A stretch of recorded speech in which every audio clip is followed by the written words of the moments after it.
Good morning guys and welcome back to Bareham Engines.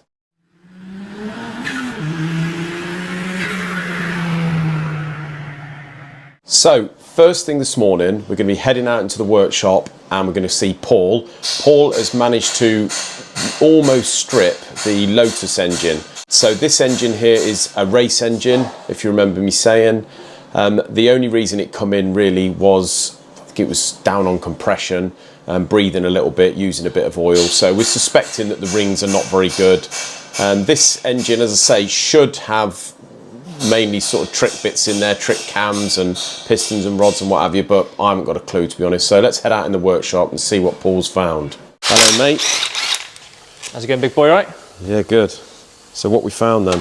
Right, well, it started off quite promising and it's gone down a bit downhill, mate, to be honest with you. Right, okay, so at this stage, I think the symptoms were it was a bit down on compression.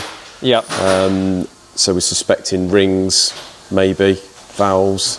Yeah, so the head looks fairly good, isn't it? I mean, you can see there's some dents on this cylinder number 3. Obviously some debris dancing gone through about it. in there at some point. It could have been damaged 10, 15 years ago, couldn't it? Because it could be old damage. Yeah, it could be. The piston itself looks right, you know, there's no actual damage on the top.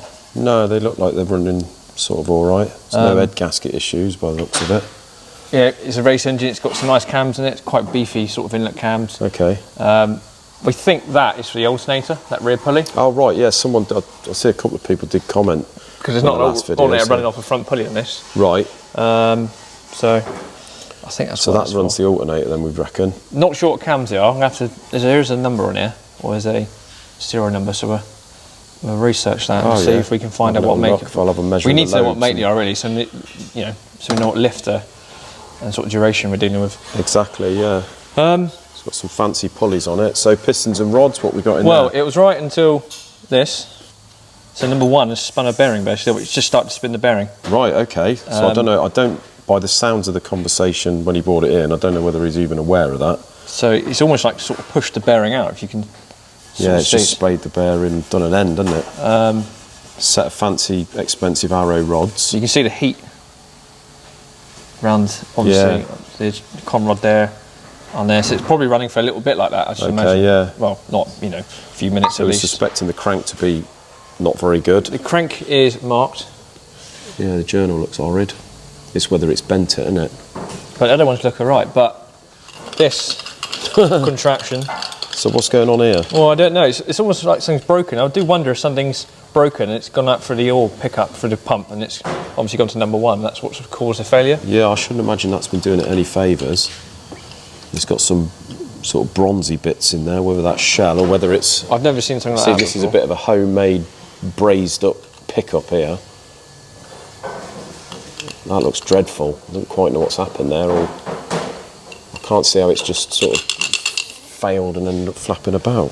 Whether they tried to sort of hammer the sump on when they were putting it on and it's just broke the brazing, I don't know, but... Possible, mate, yeah. But number 1 doesn't look good, does it? That's not ideal.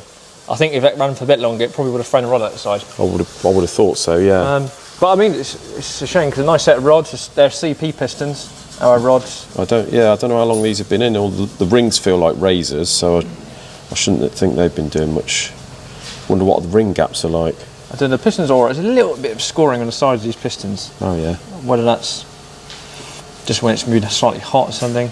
It's not disastrous though, is it? That one's a little bit worse, but I think that's probably due to the fact maybe the bearing obviously loosened. Yeah, maybe flap around slightly. I expect the rings are just something to do with the fuel, and it looks a little bit like it's been running rich, but that... I did notice is number 1 and 4 have a hole in these big end bearings. Oh, right. 2 and 3 don't. Whether that's meant to be like that, or they're old bearings, or it's the way sort of they always fed through the I wouldn't say so. Usually you've got you'll have a top and a bottom in the bearing. I don't know whether they don't look like sputter bearings where you've got one sort of harder one and one. But I would say the ones with the holes, there may be a sputter bearing. So you've got the ones with the holes are different. They'll probably go in the rod, and the other ones go in the cap. Well, they're ACL standard, so. Right. Okay. Obviously, probably ACL race bearings, You can't tell what they are anymore. ARP 2000 bolts in it. They're all right, aren't they? But they're I would have thought you had a sort of slightly stronger rod bolt than that in a race engine, personally. Yeah, I would say so. But I mean, other than that, it's not a bad engine. It's not badly put together. It was all right. Not really, but like you say, that was. But we need to find a root cause of this, really, don't we? So that's a. Yeah. So I wouldn't say that if these are a sputter type, putting 2 of those bearings in that one rod ain't going to help. No. But yeah, next stage I think crank out. Yeah, we get crank out, see what the mains look like. I mean, the mains might tell us something. To be continued. So as you can see by that, guys, it's not particularly great news on that Lotus engine. So I've just tried to ring the customer now, but I can't really get through at the moment. Left a message with him, so hopefully he'll ring me back today and I can give him the bad news, really. Before we go any further, guys, yesterday we attended the Taw Ford performance evening. Every year Taw Ford holds a performance evening. So for Fords, non-Fords, it's a lot of real nice classic and performance cars, mainly local. Because we bought the MSRT Transit from there, we got invited to go yesterday. So I took along the MSRT Transit and the Lamborghini. We had them together with our flags up. They put us in a real prime position. So really grateful for that. Fantastic bunch of guys, really enjoyable evening. But I did a little bit of a video on that. So hope you enjoy, guys.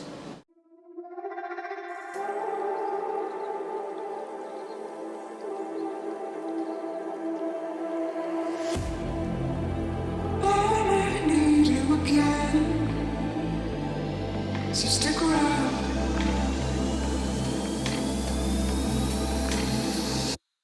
So stick around.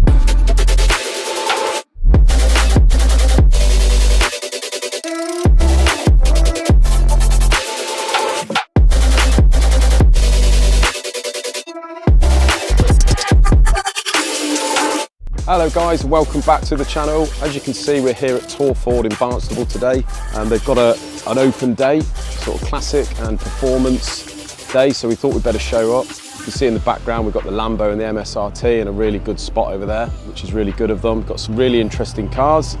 So yeah, just sort of a little bit of a change really. Better bring you along and see what's about really. So Lee, how come you didn't buy one of these? I don't know really, mate. I did have the opportunity to buy whether it was that one or one exactly the same as that, but no, I prefer the Lamborghini really. What about you?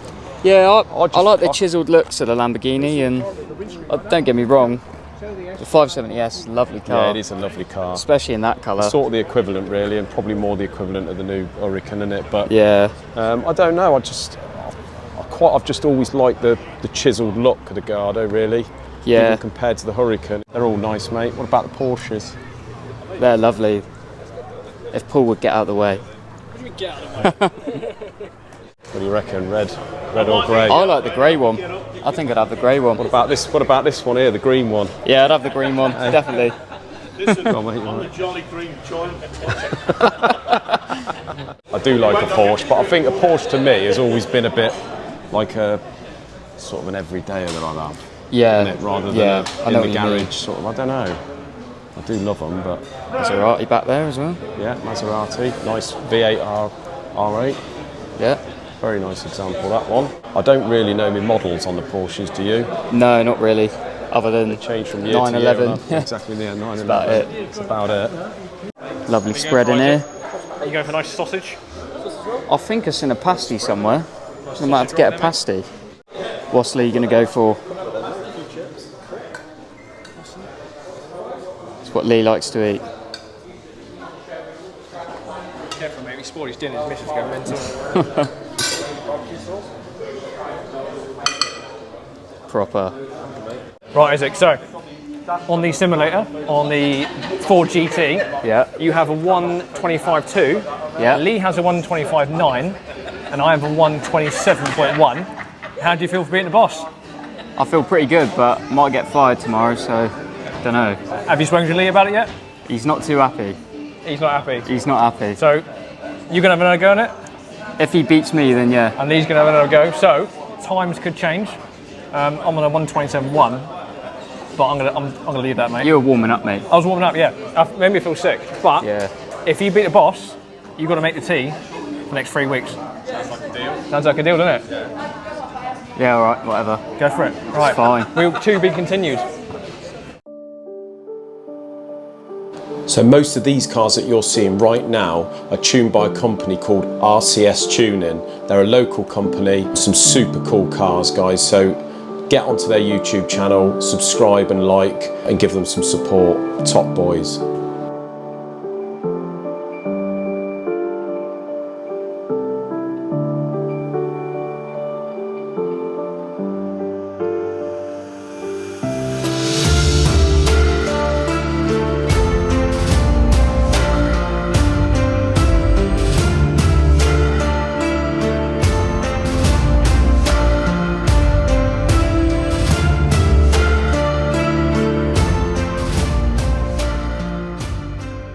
For all us boys with Ford in our blood, you've got the Mark II Focus RS here. This is from a chap that's local to us in Barnstable here. This is his car. Spent a lot of money on that. It's a lovely, lovely car. I got a right soft spot for these. I must admit, when we went to buy our little Mercedes at the beginning of the year, I really toyed with the idea of buying one of them. You never know, watch this space. So this is the replacement block for the Vauxhall, the C20, and as you can see, we've faced it, we've bored it, we've got some flashy pistons to go in this, we've checked it, pressure tested it, and everything seems to be good with this block, so happy days on that. All we've got to do now is just hone it. As I say, Isaac's just give it a lick over, then we can get it on the engine stand, give this a good clean up. So that's that can be ready to be built then. Over here we've got the Cosworth block. As you can see, I've just honed it. I'm just waiting for it to cool. So we've got all the liners in there. We've faced it. I had to take about 10 thou off the top of this block just to clean it. So just goes to show how warm this has got in the past. So I'm going to have to obviously do my dummy build, get my piston heights right. But this thing, again, once it's cool and we've finished that, we can get this on the stand cleaned up and painted. And that's 2 engines there that we can crack on with building at least the bottom ends. So earlier on today, the lad with this bottom end here, this BMW, I think this is the 3 litre N55, is it? This one's going to be running big power. He wants up sort of 600 plus on this. This is the one with the knackered crank. It's done the big end good and proper. So I said, look, it's not worth even trying to rescue that crankshaft. It's going to be, even if it's grindable, it's going to be bent. So we'll just do away with that. So what we're going to do is strip this, clean the bottom end good and proper, and he's managed to find a brand new crankshaft. So it's not a reconditioned crank, it's a brand new one. He said it was not cheap, and where he got it from I don't know, but so that's ideal.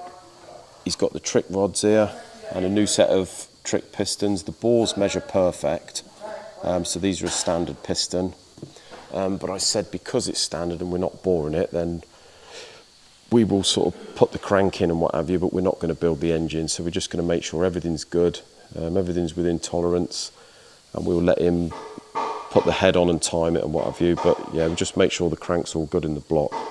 Thanks very much for watching, guys. Until another video, like, subscribe, and we will see you then. Take care.